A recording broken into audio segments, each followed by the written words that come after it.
नमस्कार दोस्तों जीके से संबंधित बहुत ही महत्वपूर्ण क्वेश्चनों की सीरीज चल रही है और ऐसे क्वेश्चनों को लिया गया है जो सभी कंपटीशनों का मिश्रण है ताकि कोई भी क्वेश्चन आपसे ना छूटे। तो इसमें मैंने 1 लाख तक क्वेश्चनों का टारगेट लिया है और ये टारगेट एडवांस थ्योरी के सिद्धांत पर लिया जा रहा है। एडवांस थ्योरी का मतलब है कि ऑल इंडिया में जितने भी कंपटीशन्स हैं उन सभी का मिश्रण प्लस और एक्स्ट्रा क्वेश्चनों को इसमें समावेश किया गया है। तो देखते हैं, इससे पहले पार्ट में मैंने 940 तक लिया था, ये 941 है और इससे पहले पार्ट जिन भाइयों नहीं देखे हैं वो चैनल की प्ले लिस्ट में जाकर देख सकते हैं। तो देखते हैं, भारत की निम्नलिखित मृदाओं में से कौन सी बेसाल्ट लावा के अपक्षय के कारण निर्मित हुई है। तो ऐसी मृदा जो है हमारे देश में, भारत में बेसाल्ट लावा के अपक्षय के कारण जो निर्मित हुई है वो है रेगुड़ मिट्टी या इसे काली मिट्टी भी कहा जाता है। नेक्स्ट क्वेश्चन देखिए, किस मिट्टी में कृषि के लिए सिंचाई की आवश्यकता नहीं होती है। तो ऐसी मिट्टी है जिसमें सिंचाई की आवश्यकता नहीं होती है, वो है काली मिट्टी या रेगुड़ मिट्टी होती है। बी पार्ट करेक्ट आंसर है। नेक्स्ट क्वेश्चन देखिए, भारत में लाल मिट्टी का सर्वाधिक विस्तार पाया जाता है। तो भारत में लाल मिट्टी का जो सर्वाधिक विस्तार है वो है आंध्र प्रदेश तथा तमिलनाडु में है। सी पार्ट करेक्ट आंसर है। नेक्स्ट क्वेश्चन देखिए, किस मिट्टी में लोहे और एल्यूमिनियम की ग्रंथियां पाई जाती हैं। तो लोहे और एल्यूमिनियम की जो ग्रंथियां पाई जाती हैं वो पाई जाती हैं लेटेराइट मिट्टी में पाई जाती हैं। डी पार्ट करेक्ट आंसर है। नेक्स्ट क्वेश्चन देखिए, मृदा अपरदन रोका जा सकता है। तो मृदा अपरदन यानी मिट्टी का कटाव जो रोका जा सकता है वो वन रोपण द्वारा रोका जा सकता है। सी पार्ट करेक्ट आंसर है।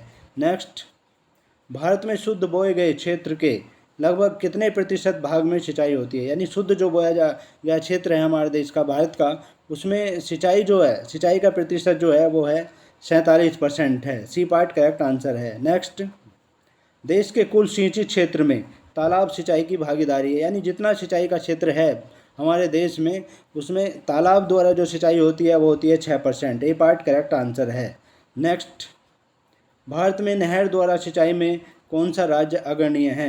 तो हमारे देश में नहर द्वारा सिंचाई में जो राज्य अग्रणीय है इनमें से वो है पंजाब। ए पार्ट करेक्ट आंसर है। पंजाब में नहर द्वारा सिंचाई सबसे ज़्यादा है। नेक्स्ट, इंदिरा गांधी नहर या राजस्थान नहर को किस नदी से जल मिलता है। इंदिरा गांधी नहर या राजस्थान नहर भी कहा जाता है उसे, तो उसे मिलता है सतलज नदी से। डी पार्ट करेक्ट आंसर है। नेक्स्ट, सारण सिंचाई नहर कहाँ से निकलती है। तो सारण सिंचाई नहर जो निकलती है वो निकलती है गंडक नदी से निकलती है। डी पार्ट करेक्ट आंसर है। नेक्स्ट, बंगाल में भक्ति आंदोलन के प्रवर्तक कौन थे। बंगाल में जो भक्ति आंदोलन के प्रवर्तक थे वो थे चैतन्य महाप्रभु थे और इनको भगवान विष्णु का 10वां अवतार भी माना जाता है। नेक्स्ट, स्वामी विवेकानंद को विवेकानंद की उपाधि किसने प्रदान की थी। स्वामी विवेकानंद को विवेकानंद की जो उपाधि प्रदान की थी वो महाराजा खेतड़ी ने की थी। ए पार्ट करेक्ट आंसर है। नेक्स्ट, संत कबीर का जन्म कहाँ हुआ था। तो संत कबीर का जन्म जो हुआ था वाराणसी में हुआ था। बी पार्ट करेक्ट आंसर है। संत कबीर जी के दोहे बहुत ही प्रसिद्ध हैं। नेक्स्ट क्वेश्चन देखिए, ज्ञान प्राप्ति से पूर्व महावीर का क्या नाम था। ज्ञान प्राप्ति से पूर्व महावीर का जो नाम था वो था वर्धमान था। ए पार्ट करेक्ट आंसर है। नेक्स्ट क्वेश्चन देखिए, पटना में किस सिख गुरु का जन्म हुआ था। तो पटना में जो सिख गुरु का जन्म हुआ था वो थे गुरु Govind Singh. D part correct answer है। नेक्स्ट क्वेश्चन देखिए, कीड़ों तथा हानि पहुंचाने वाले तत्वों को घरों से दूर भगाने के लिए क्या प्रयोग में लाया जाता है। कीड़ों तथा हानि पहुंचाने वाले तत्वों को घरों से दूर भगाने के लिए जो प्रयोग लाया जाता है वो होता है अल्ट्रासोनिक तरंग होती है। ए पार्ट करेक्ट आंसर है। नेक्स्ट क्वेश्चन देखिए, बादलों की बिजली की चमक के काफ़ी समय बाद बादलों की गर्जन सुनाई देती है, इसका क्या कारण है। तो इसका जो कारण है, जो चमक हमें सुनाई देती है, चमक दिखाई देती है, सुनाई बाद में देती है, इसका कारण है प्रकाश की चाल जो है ध्वनि की चाल से बहुत अधिक है, इसलिए उसकी चमक दिखाई देती है और आवाज़ बाद में सुनाई देती है। नेक्स्ट क्वेश्चन देखिए, पुरुषों की अपेक्षा महिलाओं की आवाज़ अधिक तीक्ष्ण होती है क्योंकि महिलाओं की आवाज़ का जो है तारतम्य अधिक होता है। डी पार्ट करेक्ट आंसर है। नेक्स्ट, ध्वनि तरंगे किसके कारण प्रतिध्वनि उत्पन्न करते हैं। तो ध्वनि तरंगे जो है वो प्रतिध्वनि जो उत्पन्न करती हैं वो परावर्तन के कारण उत्पन्न करती हैं। सी पार्ट करेक्ट आंसर है। नेक्स्ट क्वेश्चन देखिए, एक व्यक्ति को अपनी प्रतिध्वनि सुनने के लिए परावर्तक तल से कितनी दूर खड़ा रहना चाहिए। तो एक व्यक्ति को अपनी प्रतिध्वनि सुनने के लिए परावर्तक तल से जो दूर खड़ा रहना चाहिए वो है 56 फीट दूर खड़ा रहना चाहिए। बी पार्ट करेक्ट आंसर है। नेक्स्ट क्वेश्चन देखिए, भारतीय संविधान निम्नलिखित में से कौन सी नागरिकता प्रदान करता है? भारतीय संविधान निम्नलिखित में से जो नागरिकता प्रदान करता है वो करता है एकल नागरिकता। ए पार्ट करेक्ट आंसर है। नेक्स्ट, भारतीय नागरिकता नहीं प्राप्त की जा सकती। तो भारतीय नागरिकता जो नहीं प्राप्त की जा सकती है वो नहीं की जा सकती भारतीय बैंक में धन जमा करके नहीं प्राप्त की जा सकती है, और जन्म द्वारा, देशीयकरण द्वारा, किसी भूभाग के सम्मिलन द्वारा नागरिकता प्राप्त की जा सकती है। नेक्स्ट, नागरिकता के लोप होने का एक नियम है। तो नागरिकता लोप हो जाएगी यदि देशद्रोह का अपराध सिद्ध हो जाएगा, तो बी पार्ट करेक्ट आंसर है। और परिवार से बिछड़ जाने पर, भ्रमण के लिए विदेश जाने पर, शिक्षा के लिए विदेश जाने पर नागरिकता लोप नहीं होती है। नेक्स्ट क्वेश्चन देखिए, मूल अधिकारों को सर्वप्रथम किस देश में संवैधानिक मान्यता प्रदान की गई? तो मूल अधिकारों को सर्वप्रथम जो मान्यता प्रदान की गई संवैधानिक, वो संयुक्त राज्य अमेरिका में की गई, यूएसए में की गई। नेक्स्ट क्वेश्चन देखिए, भारत के संविधान में मौलिक अधिकार जो थे हमारे देश के संविधान में मूल संविधान का हिस्सा था। ए पार्ट करेक्ट आंसर है। नेक्स्ट, कवि इकबाल जिन्होंने सारे जहां से अच्छा लिखा भारत के किस स्थान से संबंधित हैं? तो वो भारत के पंजाब राज्य से संबंधित थे। सी पार्ट करेक्ट आंसर है। नेक्स्ट देखिए, 1946 में बनी अंतरिम सरकार में राजेंद्र प्रसाद के पास कौन सा विभाग था? तो 1946 में बनी अंतरिम सरकार में राजेंद्र प्रसाद के पास जो था वो विभाग था खाद्य एवं कृषि विभाग था। सी पार्ट करेक्ट आंसर है।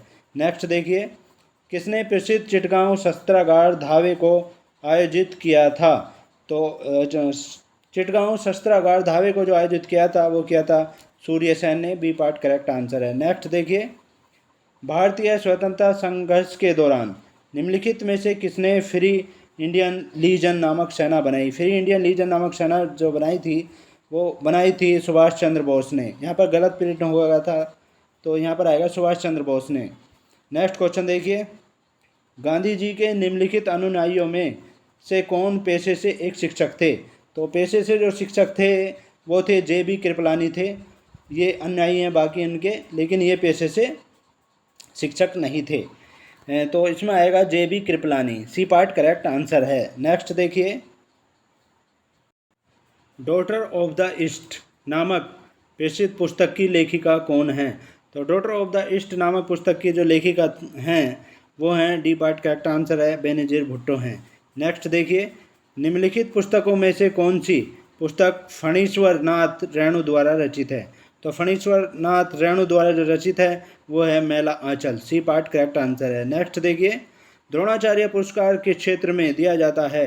तो द्रोणाचार्य पुरस्कार जो दिया जाता है वो क्रीड़ा प्रशिक्षण में दिया जाता है, खेल प्रशिक्षण में ये दिया जाता है, गुरुओं को दिया जाता है। नेक्स्ट क्वेश्चन देखिए, भारत को प्रथम नोबेल पुरस्कार किस विषय के लिए दिया गया था? तो भारत को जो प्रथम नोबेल पुरस्कार जो दिया गया था वो दिया गया था साहित्य के लिए।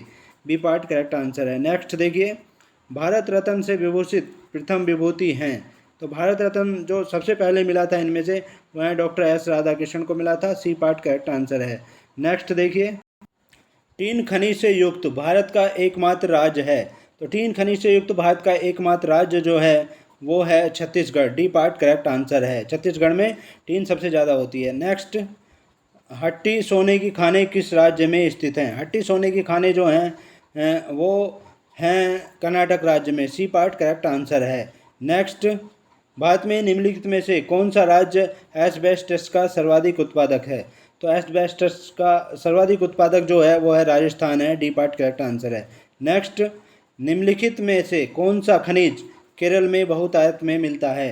तो केरल में बहुतायत में जो मिलता है वो मिलता है मोनाजाइट मिलता है। डी पार्ट करेक्ट आंसर है। Next, national mineral development of India की हीरे की खान कहाँ है? तो national mineral development of India की हीरे की खान जो है वो है पन्ना में है। डी पार्ट करेक्ट आंसर है। तो ये थे बहुत ही महत्वपूर्ण क्वेश्चंस। नेक्स्ट पार्ट में आपसे फिर मुलाकात होगी, तब तक के लिए जय हिंद जय भारत। Thanks so much.